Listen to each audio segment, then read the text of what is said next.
हमारे चैनल को सब्सक्राइब करें, बेल आइकन जरूर प्रेस करें हमारी न्यू वीडियो सबसे पहले देखने के लिए। एक नेशनल ह्यूमन राइट्स कमीशन है, एक सिंगल ह्यूमन राइट्स कमीशन है जिसको जस्टिस माइदा रिसीव। तो चूँकि हमारा तो इनसे मोहब्बत का ताल्लुक है, जस्टिस माइदा रिसीव से हम हमेशा फेवर लेते हैं, ठीक है, इन्हीं सर उनसे फेवर लेते हैं। आसमा जहांगीर वाले तो बहुत बड़े हैं, आई रहमान साहब, ये सारे लोग शहर में होते हैं, तो बाबा जी हमारे वो सेनेटर भी है ना, वो आते हैं अक्सर, लालदीन साहब। ऐ खुदावन, हम तेरा लाख लाख दिल की गहराइयों से शुक्र करते हैं कि गुज़श्ता दिनों जो 7 डे हॉस्पिटल की इंतज़ामिया और बच्चों के दरमियान मसाइल थे कि आइंदा ज़िंदगी में भी हमेशा हमारी मदद कर, ताकि हम इंसानियत के लिए बेहतर तौर पे उनको आसानियाँ मुहैया कर सकें। पेरेंट्स के साथ हो, स्टूडेंट के साथ हो, इंतज़ामिया के साथ हो, इस ऑफ़िस की इंतज़ामिया के साथ हो,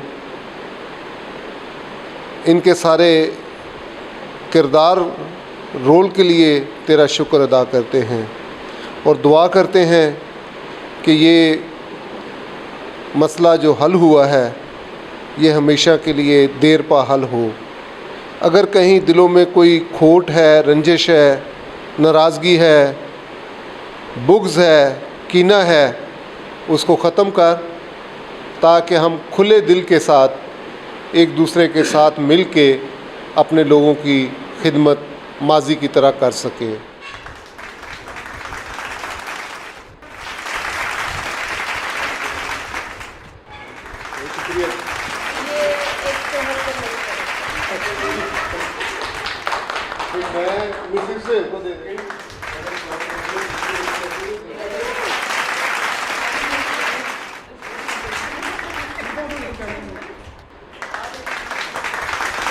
मैं हूं आपका होस्ट रेमंड पैट्रिक। आज हम मौजूद हैं सिंध नर्सिंग बोर्ड के ऑफिस कराची में, जहां पर सुहेल लॉरेंस साहब हैं हमारे साथ, मैडम खैरुन्निसा हैं और जाहिद फ़ारूक साहब हैं, और तमाम जो स्टूडेंट और पेरेंट्स हैं जो कि 7 डे हॉस्पिटल में आपने पिछले दिनों देखा होगा कि एक बड़ा पुरसूस वाक़या जो है वहाँ पे रोनुमा हुआ, जो स्टूडेंट्स के और पेरेंट्स के मुतालबात थे। कुछ फ़ीसेस के हवाले से बहुत ज़्यादा वहाँ पर जो है बदनज़मी का जो है वो एक समा बना हुआ था। तो उस हवाले से काफ़ी पेरेंट्स और स्टूडेंट्स की जानिब से वहाँ पर एहतजाज किया गया और काफ़ी वहाँ पर जो है हालात जो है वो कशीदा भी हुए। वो बताते हैं क्योंकि मामला जो है वो हल हो चुका है, तो उसके हवाले से अपने व्यूज़ शेयर करेंगे। जी सर। अस्सलाम वालेकुम। मेरा नाम सुहेल लॉरेंस है। मैं आप सबका शुक्रगुज़ार हूँ और थोड़ा सा मैं इसको आपको बताना चाहता हूँ कि Karachi Adventist hospital school of nursing, जो कि हमारा अपना एक मसीही इदारा है, उनके साथ हमारे बच्चों का और हमारा एक छोटा सा तनाज़ा पैदा हुआ था फ़ीसों के मामले पर, क्योंकि स्कूल की इंतज़ामिया हमसे सेशन अक्टूबर में ख़त्म होने के बाद 5 माह की इजाफ़ी फ़ीस मांग रही थी और हमारा उनसे तकाज़ा था कि जी हम ये फ़ीस चूँकि गैर कानूनी है, हम आपको ये फ़ीस नहीं देंगे। उनसे बारहा गुजारिश की गई, लेकिन उन्होंने हमारे बच्चों की और हमारे माँ बाप के गुजारिशात पे कोई अमल ना किया और बिलाखिर बढ़ते बढ़ते ये मामला एक तनाज़े की शक्ल इख्तियार कर गया, जिसमें हमने उनसे ये भी कहा कि चूँकि आप पिछले 2 साल से हमारे बच्चों से 80% से भी ज़्यादा फ़ीसें चार्ज कर चुके हैं, तो ना सिर्फ ये कि आप हमें वो इजाफ़ी फ़ीसें वापस करें, और चूँकि आप बहुत सारे बच्चे ऐसे हैं जिनकी ये शिकायत है कि आप उनकी डिग्रियां, मार्कशीट होल्ड करके बैठे हुए हैं और उसके लिए आप उनसे गैर कानूनी तौर पर बंकिंग फ़ाइन की मद में 2 लाख, 2.5 लाख, 1.5 लाख रुपए तलब कर रहे हैं, और उनकी डिग्रियां होल्ड करना या मार्कशीट होल्ड करना चूँकि एक गैर कानूनी अमल है, जबकि वो अपनी फ़ीसें भी अदा कर चुके हैं। तो इसको आप फौरी तौर पे आप बच्चों की मार्कशीट्स वापस करें, उनकी डिग्रियां दें, ताकि वो अपने प्रोफेशनल कैरियर का आगाज़ कर सकें। लेकिन बारहा गुजारिशात के बावजूद, उनके हर फोरम पे जाने के बावजूद ये मसला हल होता दिखाई नहीं दे रहा था। और फिर इस सिलसिले में जब हमने एहतजाज करना शुरू किया तो उस वक़्त हमारे जो ये मसले के हल की तरफ जो आया मामला, वो मैडम खैरुन्निसा जो कि कंट्रोलर एग्ज़ामिनेशन हैं सिंध नर्सिंग एग्ज़ामिनेशन बोर्ड की, ये उन तक पहुंचा। और मैं बड़ा शुक्रगुज़ार हूँ, मैं तमाम वालिदैन के बिहाफ़ पे, तमाम स्टूडेंट्स के बिहाफ़ पे आप सबको ये वाज़िया कर देना चाहता हूँ कि इस मामले के हल के में चंद लोगों ने जो अहम किरदार अदा किया, उनमें सबसे अहम किरदार मैडम खैरुन्निसा का था, क्योंकि उन्होंने इस मसले का फौरी तौर पे नोटिस लिया। उन्होंने हस्पताल की इंतज़ामिया को भी तलब किया, उन्होंने पेरेंट्स और बच्चों को भी तलब किया।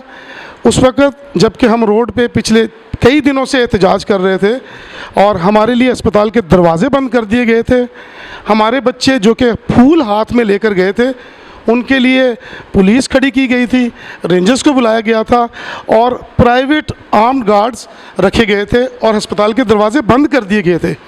और ये एक कशीदा सूरत हाल थी और हम पिछले कई घंटों से सख्त गर्मी में MA जिन्ना रोड पे अपने बच्चों के साथ एहतजाज कर रहे थे। तो हम मायूस थे, हमारी कोई सुनवाई नहीं हो रही थी। तो उस वक़्त जो इंतहाई मोतबर किरदार अदा किया वो हमारे मोहतरम जाहिद फ़ारूक साहब, जो कि ह्यूमन राइट एक्टिविस्ट हैं, जो कि एक मसीहों की एक नामवर शख्सियत हैं। उन्होंने इसका नोटिस लिया, हमारी दरख्वास्त पर वो बच्चों के साथ आए, गुफ्तगू हुई जिसमें कोई हल ना निकला और फिर नेक्स्ट संडे दोबारा वो हमारे साथ खड़े हुए और मैं उनका दिली तौर पे शुक्रगुज़ार हूँ। वो मसीहियों के ट्रू लीडर हैं, वो एक अच्छे मसीही हैं और हक और सच के साथ खड़े होने वाले इंसान हैं। ये बातें मैं इसलिए बता रहा हूँ क्योंकि मार्केट में बहुत सारे लोग ऐसे हैं जो सोशल मीडिया पर और बहुत सारी जगहों पर ये क्लेम करते दिखाई देते हैं कि ये मसला हमने हल करवाया, ये मसला हमारी वजह से हल हुआ और इसमें हमने बड़ा अहम किरदार अदा किया।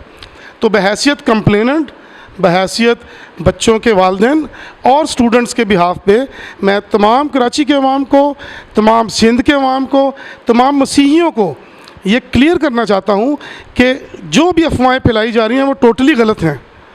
कुछ चंद मुफाद परस्त अनासर ने इस मुहिम को अपने मकासद के लिए इस्तेमाल करने की कोशिश की है और इससे वो अपना पॉलिटिकल और फाइनेंशियल बेनिफिट हासिल करने की कोशिश कर रहे हैं। सुहेल साहब, मैडम खैरुन्निसा साहिबा, आपका भी बहुत शुक्रिया, पेरेंट्स का शुक्रिया कि आप लोगों ने आज ये छोटा सा प्रोग्राम रखा कि जिसमें हम सब इकट्ठे हुए, शुक्रगुजारी की कि मसला एक अच्छे वे में, पॉजिटिव वे में सॉल्व हुआ।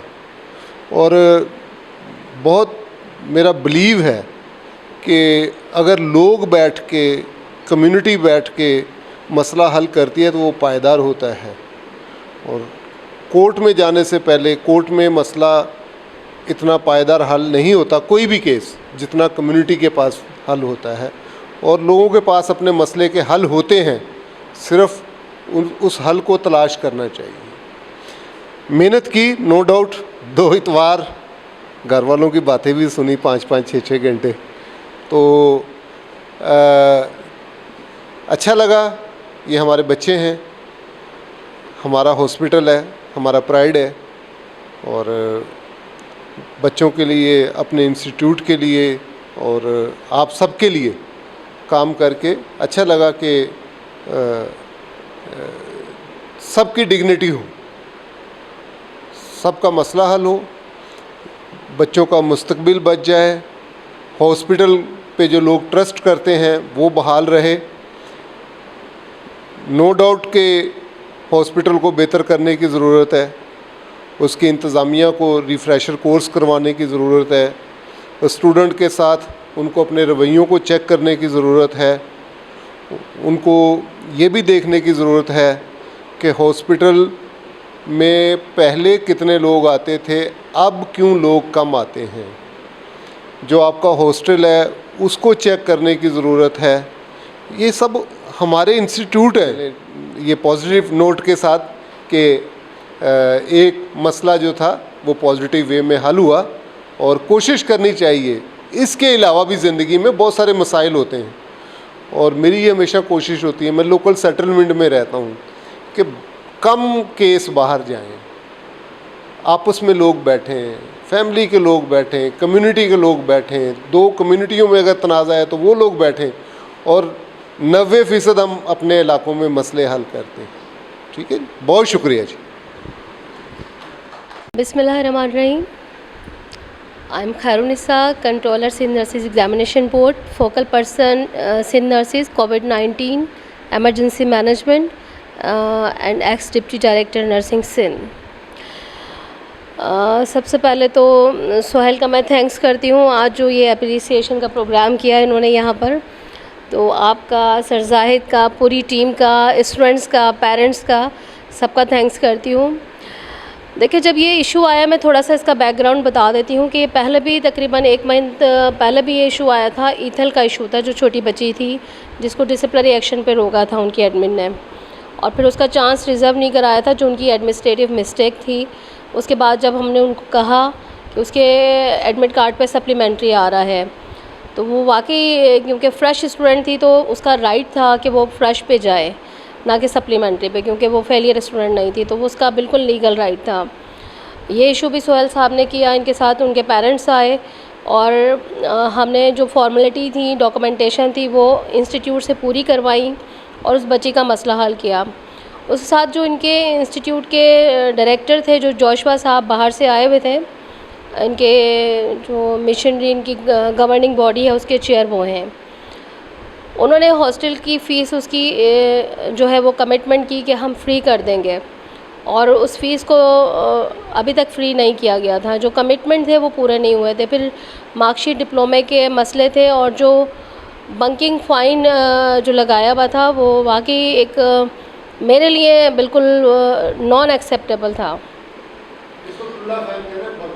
बिल्कुल, यहाँ पर हम अपने नर्सेज बना रहे हैं, और इसमें स्ट्रिक्टनेस हम ये करते हैं कि अगर बच्चा क्रेडिट आवर्स कंप्लीट नहीं करे तो उसको ईयर बैक किया जाता है, या 6 मंथ बैक करें, लेकिन हम उसे फ़ाइन लेके और उसको बिठा दें क्लासेस में, दिस इज़ वेरी रॉन्ग। तो ये प्रैक्टिस हो सकता है अदर इंस्टीट्यूट पे भी हो रही हो। तो मेरा सबसे मैसेज यही है कि प्लीज़ आप लोग सिंसियर हो जाएं, आप लोग इंस्टीट्यूट चला रहे हैं, आप लोग टीचर्स हैं, ये न्यू जनरेशन है, आप जो इसको आज सिखाएंगे ये वही सीखेंगे। तो आप इनको डिसिप्लिन मेंटेन करने की आदत डालें, पंक्चुअलिटी की आदत डालें, हार्ड वर्किंग करें। बिल्कुल स्ट्रिक्टनेस पे उस्ताद डांट भी देता है, तो इस पे बच्चों को भी माइंड नहीं करना चाहिए। माँ बाप के बाद टीचर पेरेंट होता है, तो हम में पेशेंट होना चाहिए, क्योंकि नर्स में अगर पेशेंट नहीं है तो समझे वो नर्स ही नहीं है। सबसे पहले बर्दाश्त है। मैं तकरीबन 5 साल से आई हूँ, आपने देखा होगा कि बोर्ड में इससे पहले क्या होता था कि है, उन्होंने भी हमारी बात मानी, और डेफिनेटली ये मसले जो है वो हल हो गए। और इंशाल्लाह मैं थोड़ा सा एक चीज़ आपको कहूँगी सोहेल साहब, मीडिया के रेफरेंस से भी, कि प्रोटेस्ट हल नहीं होता, टेबल पे बैठना ही पड़ता है। तो क्योंकि आपको पता है कि हालात जैसे भी हों, कभी भी कुछ हो जाता है।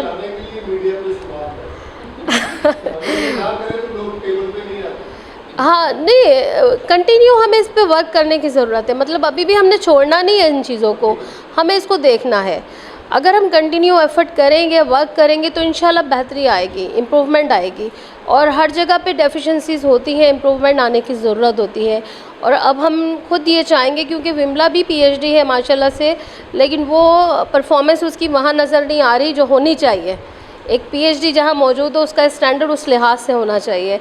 तो मैंने विमला को भी ये बात की थी, मैंने कहा विमला नज़र आना चाहिए आपका, तो इंशाल्लाह वो भी कोशिश करेंगे। वो जो सर ने कहा कि थोड़ी सी बिहेवियर थेरेपी, रिफ़्रेश कोर्सेज़, वो वाकई होने चाहिए, क्योंकि एडमिन जैसे पुराना हो जाता है तो वो चीज़ें रिफ़्रेश होनी चाहिए उनकी।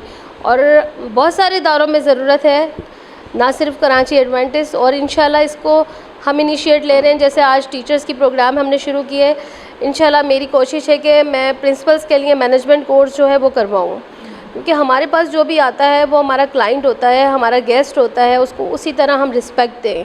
तो सबसे पहले तो रिस्पेक्ट देना। अगर उसका लीगल काम है बिल्कुल हम करेंगे, अगर उसका काम ऐसा है इलीगल है नहीं कर सकते, लेकिन आप रिस्पेक्ट तो सबको दें। और वेलकम बैक व्यूअर्स। जैसा कि आपने देखा कि किस तरीके से जो है वो यहाँ पर अप्रिशिएट किया गया है मैडम खैरुन्निसा को, जो कि कंट्रोलर एग्ज़ामिनेशन बोर्ड हैं यहाँ पर इस वक्त सिंध के अंदर।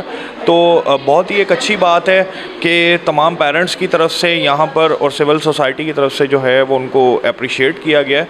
तो ये बड़ी एक अच्छी और एक बड़ी दीदा दलेरी की बात है। तो मैं बड़ा थैंक्सफुल हूँ तमाम नर्सिंग काउंसिल का, बोर्ड का, मैडम खैरुन्निसा का, जाहिद फ़ारूक साहब का, जिन्होंने खुश असलूबी के साथ 7 डे के इस मैटर को जो है वो हल किया और वो तमाम जो तहफ़्फ़ुज़ात थे पेरेंट्स को वो उनको दूर किया गया और मसले को रिजॉल्व किया गया। तो keep watching JJ news, like और सब्सक्राइब करना नहीं भूलिएगा। मिलते हैं एक अगले प्रोग्राम पे। मैं हूँ आपका होस्ट रेमंड पैट्रिक। दुआ में याद रखिएगा। खुदा हाफ़िज़।